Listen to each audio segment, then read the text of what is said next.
इस सेशन के अंदर हम इफ़ की कमांड को समझने की कोशिश करेंगे और देखेंगे कि प्रैक्टिकल लाइफ के अंदर इफ़ के फंक्शन हमारी कैसे हेल्प कर सकता है।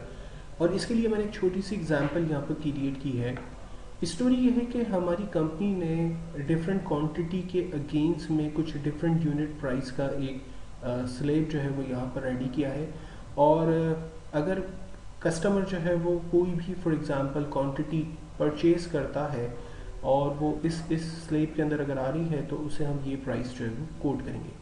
तो फॉर एग्जांपल अगर एक कस्टमर ने मेरे पास एक आइटम परचेज की 499, तो वो इस स्लेब के अंदर एक्चुअल में आ रही है और उसे जो प्राइस हम कोड करेंगे वो 3.0 होगी। इसी तरह से अगर कोई 750 हमसे प्रोडक्ट परचेज करता है, क्वांटिटी परचेज करता है, तो वो डेफिनेटली इस स्लेब के अंदर आ रही है, हम उसे 2.7 कोटेशन जो है वो कोड करेंगे। इसी तरह से सो ऑन आगे चलते जाएंगे और उसकी कैलकुलेशन जो है वो डेफिनेटली ऑटोमेटिकली हमारे पास निकल कर आएगी। जो भी क्वांटिटी है उसे हम मल्टीप्लाई करा देंगे कॉस्ट के साथ, तो ऑफ कोर्स हमारी जो एक्चुअल रेवेन्यू है या जो कॉस्टिंग है वो हमारे पास आ जाएगी।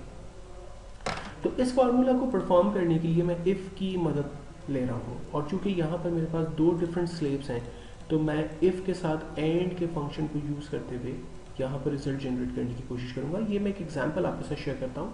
डिफरेंट मेथड्स हो सकते हैं, आप जिसके साथ भी कंफर्टेबल हैं उसके साथ काम कर सकते हैं।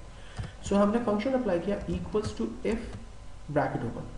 अब इफ़ के फंक्शन में अगर आप नोटिस करें तो वो आपसे एक लॉजिकल वैल्यू मांगता है। अगर वो ट्रू है तो क्या एक्शन परफॉर्म होगा वो बता दें, अगर फॉल्स है तो क्या एक्शन परफॉर्म करना है वो बता दें। यानी वो एक ही आपसे लॉजिकल वैल्यू मांग रहा है।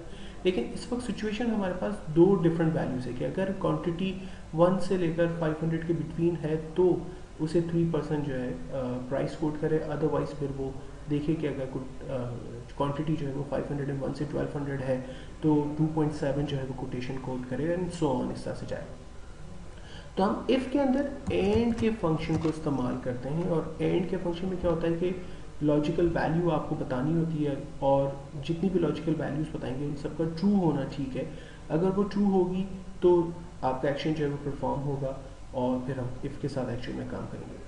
सो हमने कहा इफ़ एंड अगर इस सेल की वैल्यू फॉर एग्जांपल C4 की value is greater than equals to 1 है, कॉमा, और फिर हमने कहा CD4 की वैल्यू अगर लेस देन इक्वल्स टू 500 है तो कॉमा, यहाँ पर एंड की लॉजिकल वैल्यू को हमने क्लोज कर दिया। दोनों कंडीशंस अगर ट्रू है तो काम होगा, अगर नहीं है तो नहीं होगा। अगर काम होगा तो क्या होगा, हमने कहा तो कोटेशन आप ले लेना 3, अदरवाइज फिर हम इफ़ के अंदर एक और इफ़ लगाते हैं, it's simply called nested loop. Actual में वो क्या है, इस इफ़ का फॉल्स का क्राइटेरिया है। हमने कहा इफ़ एंड अगर C4 की वैल्यू ग्रेटर देन 1 है और D4 की वैल्यू लेस देन 500 है तो आंसर यानी ये दोनों वैल्यू ठीक है तो आप प्रिंट कर देना 3, वरना इफ ब्रैकेट ओपन एंड हमने कहा C4 की वैल्यू अगर ग्रेटर देन इक्वल्स टू 501 है और D4 की value less than equals to 1200 है तो आप प्राइस कोड कर देना फॉर एग्जांपल 2.7। सो हमने दे दिया 2.7, कॉमा। हमने कहा ऐसा नहीं होता तो आप क्या करना, इफ ब्रैकेट ओपन एंड हमने कहा C4 की वैल्यू अगर ग्रेटर देन इक्वल्स टू 1200 है, सॉरी 1201 है,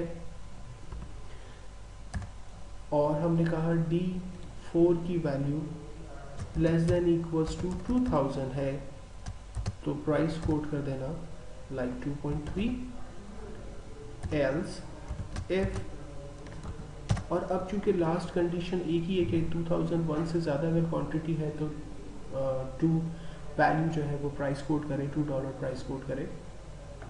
सो हमने कहा इफ अगर C4 की वैल्यू आपको ग्रेटर देन 2001 से ज़्यादा मिल जाए तो आप प्राइस कोड कर देना 2 रुपीज़ एंड देन जितने इफ़ हमने ओपन किए उतने इफ़ हम क्लोज करते हैं। तो मैंने यहाँ पर 4 दफ़ा इफ़ ओपन किए हैं, आप देख सकते हैं 1 2 3 and then 4 and then finally हमने चारों ब्रैकेट क्लोज कर दिए। एंटर किया, हमारे पास रिज़ल्ट जो है वो जनरेट हो गया। इसी फार्मूला को ट्रैक कर लेते हैं, तमाम रिज़ल्ट्स हमारे पास आ गए। लास्ट में हमारे पास Q के बाद रिज़ल्ट क्यों नहीं आ रहा 2500 के बाद, तो हम इसको देख लेते हैं।